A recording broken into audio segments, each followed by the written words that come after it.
there's too much sheeping going on in the country. It's easy to jump behind something. So all it takes is one group to say, let's go America, and then you're going to have, most everybody jumping on the bandwagon of let's go. It would be we need we need a uniting. We need a Miracle on Ice. World War we III. Need something. Not a war. A non-war, some sort of sporting event. Something has to have to happen in the Olympics or something. You know what I mean? There has to be a Rudy moment to band us all together again.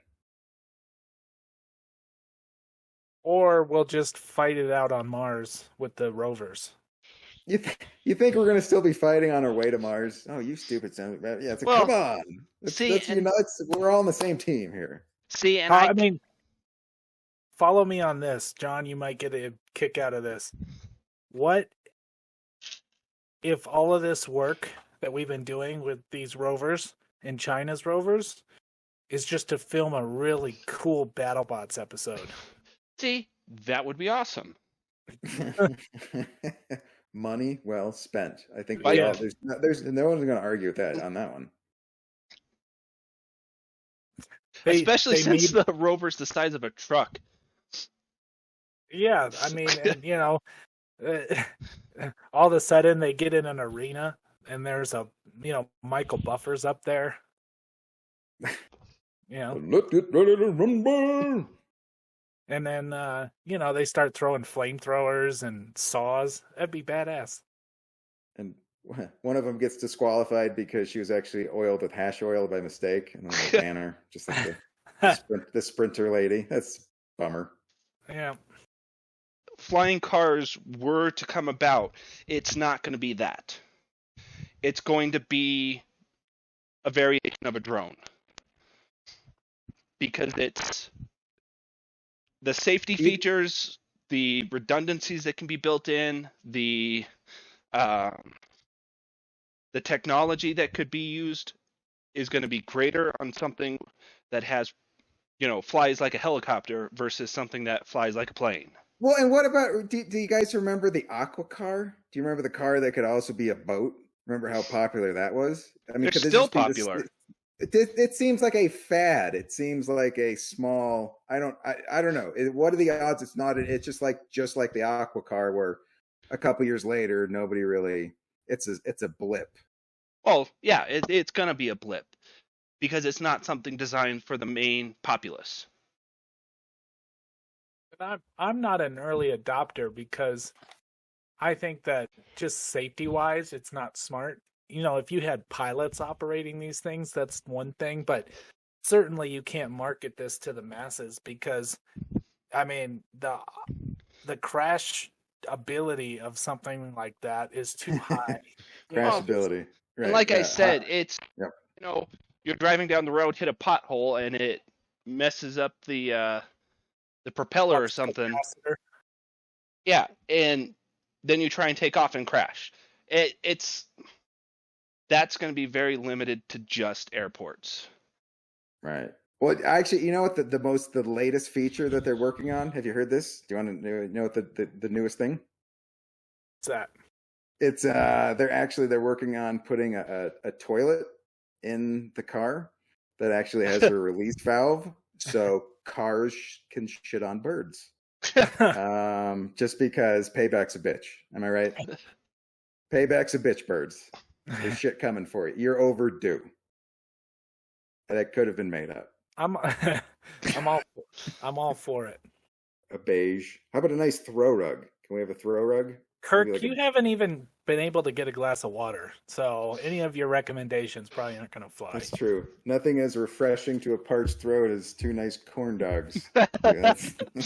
With no condiments. No dry corn dogs. I'm ready to go now. Okay, so anyway, did you guys saw the clip of the Tour de France where the lady was holding the sign and she caused a big accident that injured some of the riders? Yep. Yeah. So that just caught my attention. So that kind of just like, first of all, like the Tour de France. Okay, Tour de France. You take a Tour of France and you don't even go see the Eiffel Tower. Come on, I'm against it. You Sacre blew it. Am I right? And seriously, but actually the sign of the lady, it was for her grandparents. It was like celebrating. It was in honor of her grandparents, and it's amazing because we found out her grandparents were actually assholes. So they totally supported. But I was saying, like, you're the grandparent. You're like, you know what? How about a card next time? You don't need to. Nothing says "I love you, Gammy" than guys in bicycle shorts with skin knees.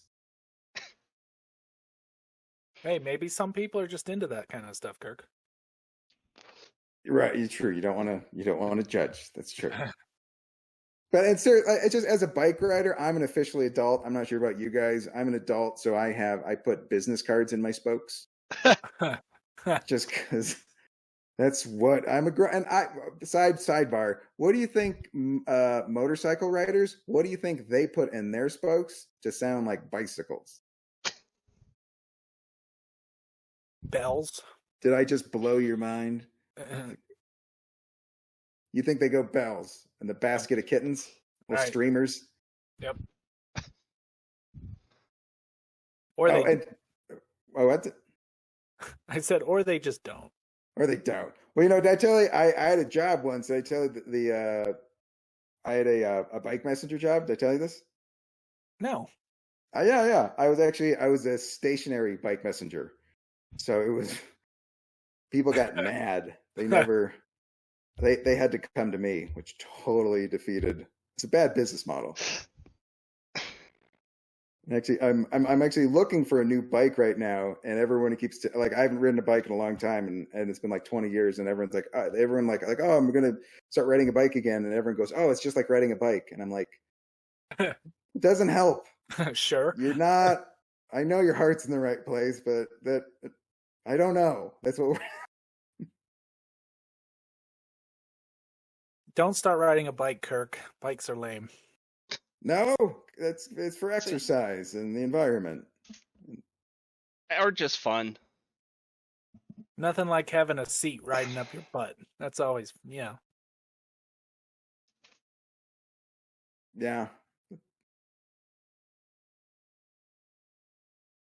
Silence. All those corn. Well, yeah, just all those corn dogs. It's and bike riding. I can see it. Yeah, bad combo. Yes. So are we? So that's, I think, Kirk's corner. That's all I had to say about bikes. Yeah, we were waiting to see if you had more to add about bicycles. I'm anti-bike, which is why, of course, I had to throw that out there. Unless it can, yes, you need to burn some gas in several ways. That's how you like to travel. Yeah. Yes. Oh, I've done it again. Come on, John. Next week is the All-Star game for Major League Baseball, and I thought I'd bring it up just because it's actually here in Denver this year, after it switched from Georgia. And the big story that I thought about was, let's Coors Fieldify Coors Field, and let's get rid of the humidor and take it back to the early 90s for the home run derby. So that, let's just get rid of it. Let's let these guys use some corked bats and see how far the balls will go. It's the All-Star game. It's supposed to be a spectacle. Put on a show. So I'm kind of hoping that the home run derby will not disappoint, and we can see some monster bombs getting dropped. The sad part is all the pitchers are still going to be using the sticking stuff, and you're like, come on, you're supposed to be. You're the batting coach. No, well, yeah. The batting coach is throwing with stickum just to mess with the home run derby. Just to be a jerk. Just to ruin everybody's home run derby. What happened? The guy pitched a no-hitter, huh? It was the worst home run derby ever. None. You're defeating the point here. Come on. Right. What's the name of the thing we're doing? And then all the batting coaches would be then suspended for 10 games. Yeah. I like the idea of the batting, like during the home run derby, just like halfway through, the guy just plunks him just because he's fed up. He's had, you know what? You know what? You hit 17 off me. I'm going to drill you one. Like, come on. It seems like human nature. There you go. What do you got this week, Kirk? What's up on your docket here? I saw a story of there was a Walmart employee who, in a Walmart, tackled a deer. Yeah, and the funny part was the senior deer tackler actually called in sick that day, and it was Susie from Mongoose Wrestling that had to come over and do it. It wasn't even her department. I feel like she should get paid at least an extra $1. Look out! That's the transcript of. You want to hear the transcript? Here's actually it goes Shirley dear. So here's what happened. Shirley, the buck stops here. That's what she said when she tackled her. And then the deer goes, I'm not a buck, I'm a doe. Shirley, shut up, dear Joe. Close enough, dear. Along with those prices, the comedic standards are also falling. Shirley, shut up.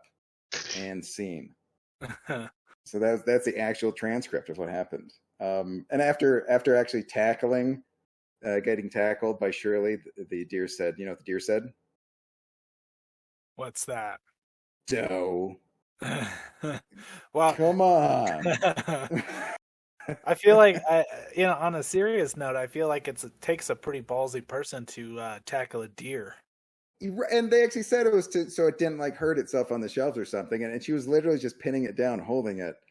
And also too, but like, what's the matter, dear? You can't support a mom and pop store? You know what I mean? Like you go to the corporate mega store. Like I was more mad at the deer. Just buy local. Well, maybe because Walmart doesn't sell guns anymore. Because they were like, oh, okay. Well, that's what I actually heard, that the deer walked in trying to get a firearm for defense purposes for hunting season, and then she found out they didn't make it anymore, and she was like, oh, she didn't keep up. She missed that that news.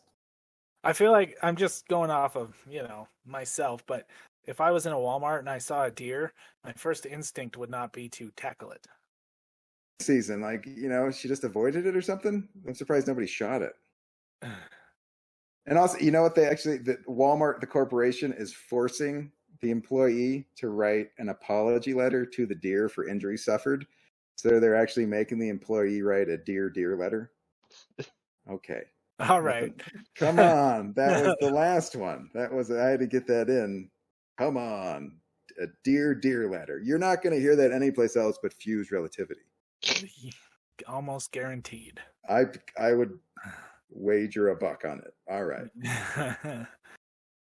Oh dear. All right.